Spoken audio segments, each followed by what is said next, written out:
Génial. Ok, je peux vous expliquer comment j'ai construit les capteurs. Dans le fond, c'est des capteurs de flexibilité qui bougent comme ça, qui changent la résistance d'un Arduino, un micro-ordi. Euh, je pouvais jouer avec mon signal électrique en control voltage qu'on appelle, contrôler le voltage, avec un CV board. Si j'ai tout ça ici, en fait, je peux vous le montrer. C'est que j'ai soudé. Et ensuite, j'envoyais des connecteurs dans un synthétiseur analogique, un synthétiseur modulaire. Donc comme ça, je pouvais filtrer le son et danser ma musique.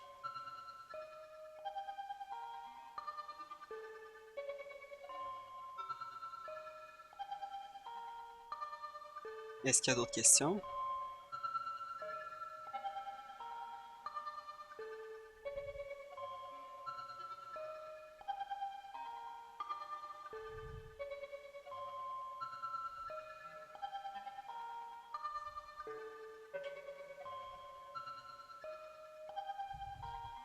C'était beaucoup de fils, c'était plaisant.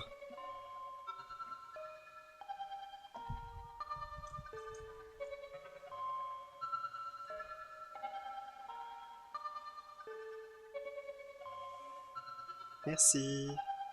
Au synthétiseur, j'étais accompagné de Dorian S. Red, qui est un musicien très talentueux.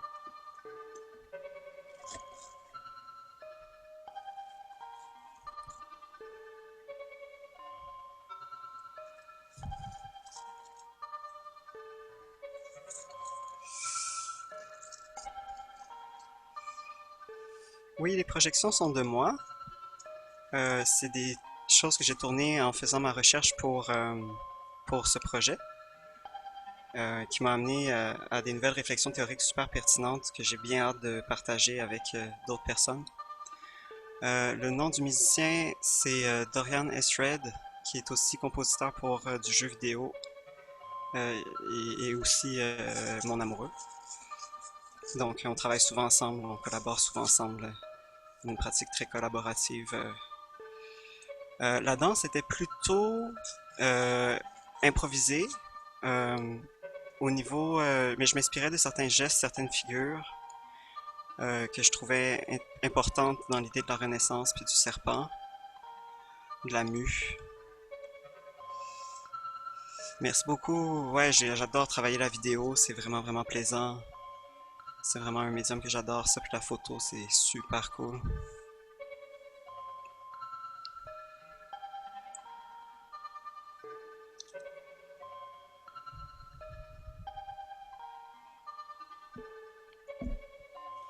Je voudrais vous dire un gros merci. Ça a été plusieurs mois de recherche et d'exploration super amusante, pertinente. Puis je me sens comme une nouvelle personne.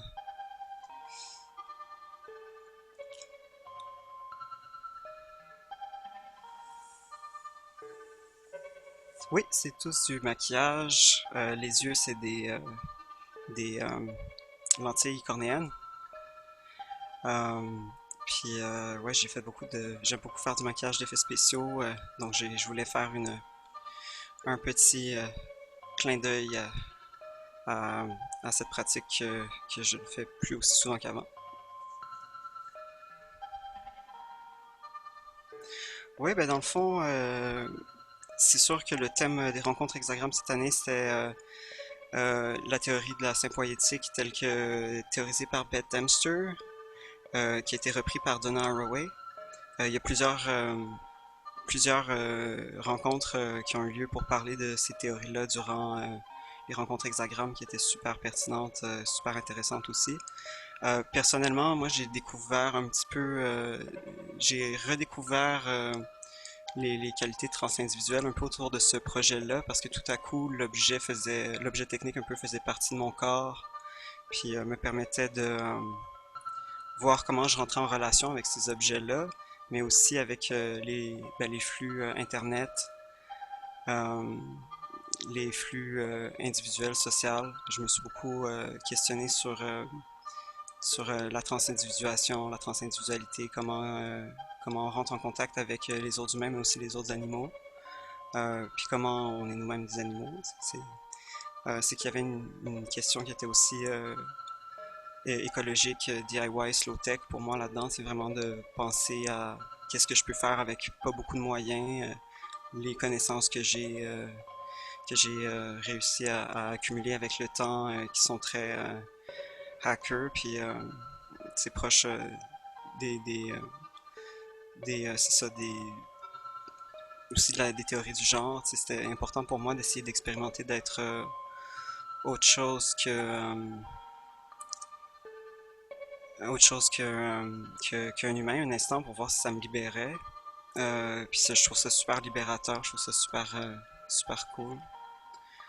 Euh, non, c'est ça, dans le fond, c'est une exploration du devenir autre. Je suis en train d'explorer des techniques que je trouve, dont j'ose espérer qu'ils pourraient être aussi transmissibles et partageables, peut-être communautaires, communales, pour pouvoir éventuellement faire des workshops, des choses comme ça, où est-ce que on se ferait des petits rituels pour les participants complices, participantes et complices de tout genre et de tout niveau. Je pense que il y a des questions qui sont vraiment primordiales en ce moment au niveau des arts sur comment se- comment le milieu culturel dans le fond va évoluer durant la crise du COVID où on est tous tellement isolés, comment on va recréer des liens. Donc performer en ligne, c'était un peu une, une, une idée une idée qui me semblait attrayante en ce moment parce que c'est ça notre vie en fait, si on peut pas l'échapper. Pourquoi le serpent plutôt que d'autres lézards à propension mythique? Au départ, j'avais pensé ce projet-là surtout autour de la colonne vertébrale. Ensuite, je me suis rendu compte que tout simplement les capteurs étaient beaucoup plus adaptés pour les articulations des bras. J'avais très peu de contrôle sur mon dos, puis ça devenait de la musique. Il y avait moins de variations, puis la musique devenait beaucoup plus redondante. Donc ça a évolué de la colonne au bras, puis je pensais beaucoup, on pensait beaucoup quand j'en discutais autour de moi avec des collaborateurs et collaboratrices, l'idée de l'évolution, tu sais, de la colonne qui a permis de marcher, puis cette division-là, tu sais, entre les bipèdes, puis les quadrupèdes, puis les non pas de bras, ceux qui n'ont pas de ceux qui ont pas de membres comme les serpents. Puis il y a eu ça, puis ensuite je suis tombé dans la figure de l'Ouroboros, dans quelques figures mythiques aussi. J'ai lu certains textes aussi sur les figures du serpent chez les peuples des Premières Nations, des choses comme ça. Je trouvais ça fascinant. C'est que c'est devenu comme une espèce d'obsession. Puis on m'a donné des mues de serpent, des squelettes, des choses comme ça. C'est que je me suis mis tout simplement à fabuler, je pense. Merci beaucoup, Caroline.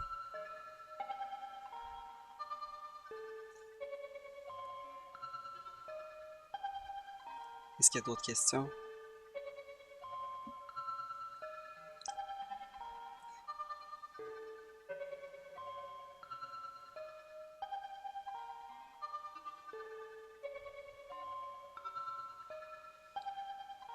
Je sais qu'il y a un petit délai entre YouTube et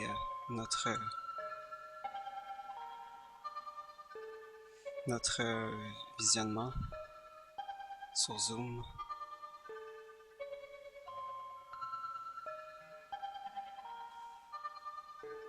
Donc c'est ça, je suis vraiment c'est ça, au début de mes recherches pour mon mémoire de maîtrise, qui tourne autour de la guérison euh, par, par les gestes, par les arts médiatiques, parce que c'est un sujet qui est très peu abordé, comment que les arts médiatiques puis les technologies peuvent être peut-être source de reconnexion et de guérison commune et personnelle. Pour l'instant, si j'ai d'autres performances similaires de prévues, pour l'instant, j'en ai pas de cédulé dans les prochains mois. Je vais sans doute travailler un petit peu plus la photographie, euh, mais sûrement que je vais devoir continuer à fomenter ce petit projet qui va peut-être prendre d'autres formes. J'aimerais beaucoup continuer cette performance-là et continuer de l'explorer. Penses-tu que nous pourrions communiquer corporellement ensemble à distance? Mais c'est des très bonnes questions. Je sais qu'au Japon, ils ont des engins, des objets technologiques pour embrasser les gens à distance, là. C'est un peu un gadget, des choses comme ça, pour sentir les vibrations. Mais je pense que en ce moment, je pense que tu sais, le langage aussi est une forme de communication qui est corporelle, tu sais, c'est les cordes vocales. Mais ouais, c'est une bonne question, c'est vraiment intéressant. Matière à réflexion, peut-être pour une prochaine performance, où est-ce qu'on pourrait peut-être enfin se prendre dans nos bras. Ça fait plusieurs mois qu'on n'a pas fait ça encore, hein. Est-ce que le serpent a aussi un lien avec la symboliste sataniste? La pomme n'est-elle pas le premier acte de transhumanisme? Euh, oui, le serpent est une symboliste sataniste, mais je pense que c'était peut-être pas ce que j'explorais le plus dans ce projet. Mais si, je pense pas que peut-être que la pomme, c'est très chrétien tout ça, hein, c'est très catholique. Euh, je m'y connais peut-être pas assez pour pouvoir me prononcer, mais c'est des idées qui sont amusantes. Euh, je pense que pour moi, je situerais peut-être le premier geste transhumaniste aux lunettes. Je pense que les lunettes, c'est quand même, ouais, c'est quand même une des premières prothèses qui vient transcender la condition humaine. Mais je m'intéresse plus au méta-humanisme, tu sais, à l'humanisme qui réfléchit à lui-même. Je trouve ça peut-être plus